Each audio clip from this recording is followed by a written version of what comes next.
Bienvenue dans cette deuxième vidéo offerte. Ici à nouveau Teresa Garcia Rivera et Fabrice Pierdon, les créateurs de 4 Keys Managérial, le modèle qui vous permet de faire évoluer les comportements de vos collaborateurs, quelle que soit la situation, dans la tempête comme à l'étal. Lors de la précédente vidéo, nous avons présenté le modèle 4 Keys Managérial. Aujourd'hui, nous allons approfondir dans cette vidéo courte et dynamique notre vision du manager leader à travers les 7 erreurs en management des hommes. Que vous soyez novice ou expérimenté, à la fin de cette vidéo, vous saurez identifier des leviers multiples pour améliorer sensiblement votre impact, notamment auprès de vos collaborateurs.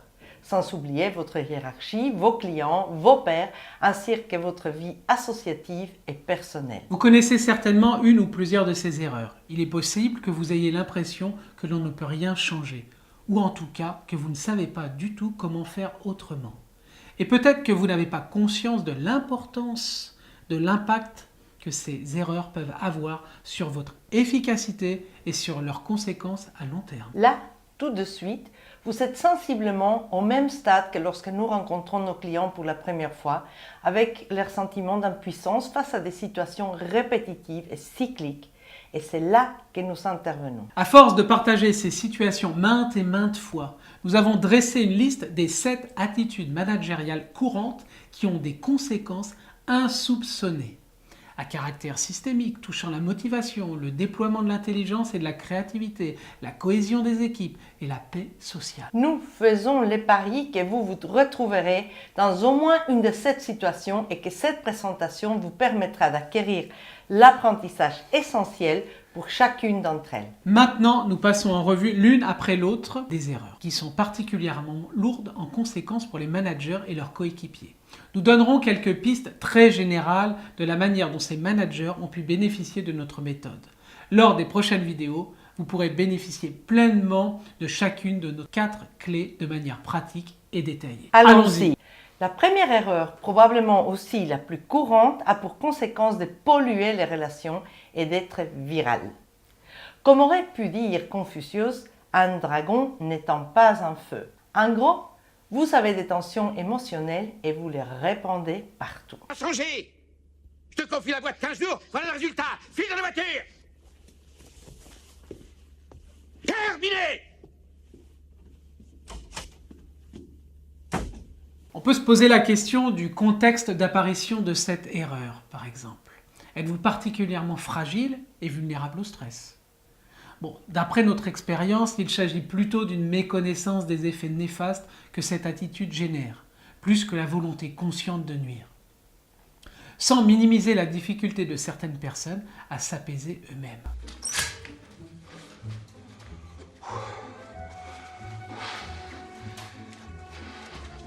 Vous raccrochez votre téléphone et voilà, vous venez de perdre un grand contrat. Vos objectifs sont compromis. Et là, suivant vos pensées, vous pourriez vous dire « J'en ai assez, qu'est-ce qui s'est passé, c'est fichu. Je n'aurai pas ma prime, ça va être le bazar à la maison. D'autant que la grande, l'année prochaine, elle va à la fac. » Et là, vous partez dans un scénario catastrophe. Vous laissez emporter par vos pensées sans vous rendre compte que ça alimente les tensions et que ces tensions alimentent votre imaginaire. Une spirale infernale. Comme jouer aux allumettes en pleine sécheresse. Pas étonnant que ça brûle. Si vous êtes en contact avec vos sensations, vous direz que vous avez une boule au ventre, une sensation de chaleur, des tensions musculaires, et la colère ou la peur commence à vous envahir. Martine entre et elle vous demande si elle peut partir sous les champs suite à un problème personnel. Et en fait, c'est là que tout se joue. 2 options. Soit vous vous faites emporter par cette émotion, augmentant la tension autour de vous et, in fine, la vôtre. Donc voici les conséquences. Perte de ressources, puisque c'est au moment que vous avez le plus besoin de sang-froid, d'énergie et de créativité, que vous allez mettre vos équipes dans la fuite et la crainte, peut-être même du ressentiment. Ils sont décontenancés. Ceci s'accompagne d'un changement de positionnement qui ne peut qu'étonner vos coéquipiers. D'un manager consensuel, vous êtes peut-être devenu un manager autoritaire. Soit d'un manager autoritaire et guide, vous êtes devenu un manager dirigiste mais affolé. Ce qui se joue sous forme de lame de fond est la confiance. Gagner la confiance, c'est long et difficile. La perdre, c'est simple et rapide. Votre deuxième option, c'est apaiser les choses ayant comme première conséquence de vous calmer vous-même peu à peu. Vous reprenez votre rôle. La solution émerge du collectif. Quels sont les besoins de mon équipe pour se mobiliser face à ces nouveaux challenges? Forkis vous aide à passer de l'information réaction, réflexe, à un plan d'action pour mobiliser l'équipe. Comprendre la manière dont cette information a un impact négatif sur vous d'un point de vue multiniveau, physiologique, émotionnel, cognitif et comportemental. Et avoir des clés pour vous préserver. Définir l'attitude et les comportements qui sont désirables de la part de vos collaborateurs. Décidez de votre stratégie, relation, communication, affinée continuellement par le feedback, le retour d'information de vos collaborateurs. Maintenant, notre deuxième erreur. La porte n'est pas mieux fermée si on vérifie 20 fois qu'elle l'est. Ceci est l'erreur « je contrôle tout, je sécurise ». Cela provient d'une croyance selon laquelle il serait possible de tout faire. Notre travail et celui des autres avec excellence, bien sûr.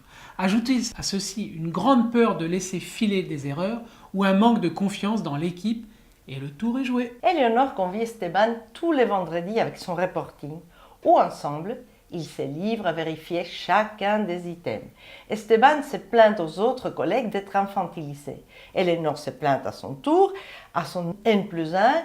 Elle dit qu'elle est fatiguée, qu'elle a du stress dû à la surcharge de travail. Elle est de plus en plus anxieuse et insatisfaite. Elle craint que le fait de lâcher lui fasse perdre du temps si les documents lui reviennent et d'autant plus avec des fautes. C'est quand même elle qui est responsable. Et au fond d'elle, elle n'aime pas mécontenter la hiérarchie. Ce mode de relation et de collaboration agace tout le monde. L'équipe est convaincue qu'elle ne leur fait pas confiance, qu'elle les traite comme des incapables. Toutes ces justifications ne prennent pas. Elle veut gagner du temps. Elle veut que l'équipe soit fière de son travail. Mais à long terme, elle perd beaucoup de temps. Et personne ne ressent que son travail est apprécié. L'équipe ne ressent pas de sympathie pour elle, ni d'empathie pour sa fatigue. C'est une relation forte, où l'un cherche à se rassurer et les autres fuient. Personne vient naturellement lui parler des problèmes. Elle retrouve souvent des failles cachées qui la poussent à redoubler ses efforts. Et ceci valide ce qu'elle pense d'eux, et la communication devient de plus en plus brutale. Une des conséquences dramatiques pour l'entreprise est que le manager se coupe des solutions créatives venant de l'équipe, sans parler des bruits de couloir, évoquant l'harcèlement. La motivation, l'implication et l'engagement des personnes se délitent. Avec Forkis, nous avons proposé à Éléonore de mettre en place une bonne stratégie pour monter en compétence et impliquer son personnel, gagner du temps à moyen et long terme. Elle a appris ainsi progressivement à se rassurer sans besoin de contrôler, mais en accompagnant ses coéquipiers.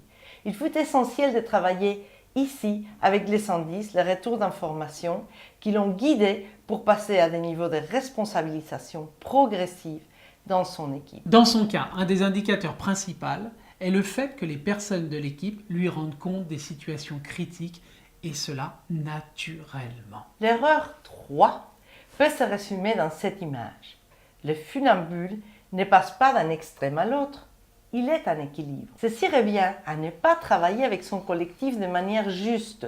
C'est une difficulté majeure à réussir à travailler en co-responsabilité. Il se peut que votre collectif n'existe pas. Ce n'est qu'un groupe de personnes. Il est possible qu'une rupture entre vous et votre équipe se soit faite il y a longtemps. Peut-être que vous n'êtes pas assez impliqué, ou que c'est peut-être eux qui ne le sont plus. Ou du moins, en tout cas, vous avez ce sentiment. Ce sont peut-être vos collaborateurs qui aussi ne s'impliquent plus. Ceci peut se traduire par une déresponsabilisation, où vous, les managers, commanditez des tâches simples, mais sans aucune vision. Ou du contraire, vous laissez à votre équipe toute la direction avec peu de soutien ni coordination. Ici, les managers gardent la position haute. C'est lui qui prend la main. L'effet dévastateur est que plus une des parties prend la responsabilité, plus l'autre partie ne la prend plus. Ici, pas d'équilibre. C'est une boucle exponentielle. Bertha a signé un bon contrat avec un client et suite à ça, Martin lui confie les grands comptes. Bertha est honorée et elle ne peut pas parler de sa peur sous peine de se faire remplacer. Quand elle revient pour lui faire part d'une difficulté, lui prend la main et négocie à sa place pour les renvoyer ensuite le dossier en entier. Dans cette configuration, les équipes vont être affaiblies, démotivées, sous pression. Il peut y avoir des cas de burn-out. Forkis aide Martin à avoir un repositionnement relationnel et lui permet de créer un espace où il écoute les besoins de ses coéquipiers sans résoudre leurs problèmes à leur place. Il va bénéficier d'une stratégie de renforcement de son collectif, recréant ainsi un équilibre dans le travail individuel et le travail collectif. Des indicateurs d'ambiance de l'équipe vont lui donner des informations nécessaires à maintenir cet équilibre. Erreur numéro 4. Il arrive que vous finissez mouillé à force de ne pas regarder le ciel. Faut-il passer son temps à s'inquiéter de ce qu'y pensent les personnes dans une équipe, leur affinité et leurs difficultés à travailler ensemble? Faut-il s'occuper de l'ambiance? Oui, si vous ne souhaitez pas que vos coéquipiers pensent que vous ne vous occupez pas d'eux, qu'ils sont quantité négligeable et que leurs besoins, même en termes de ressources professionnelles, ne sont pas pris en compte. Cela aboutit au désengagement, au présentéisme, à l'absentéisme, la colère ou l'apathie et le mutisme qui grondent, découlant sur des problèmes sociaux. Et je vous invite à tous en faire autant. Vous invitez. C'est très aimable, mais il y a des invitations. Qu'est-ce qui te gêne, toi? Le climat. Parmi les cas spécifiques, on retrouve des équipes fondamentalement concurrentielles et divisées, entre elles ou avec leurs managers. Les coéquipiers, à la moindre occasion, vont se tirer dans les pattes. Cette configuration réduit considérablement la productivité à moyen terme. Les gens ne collaborent pas pour servir les clients, ils s'épuisent à ramer seuls à contre-courant.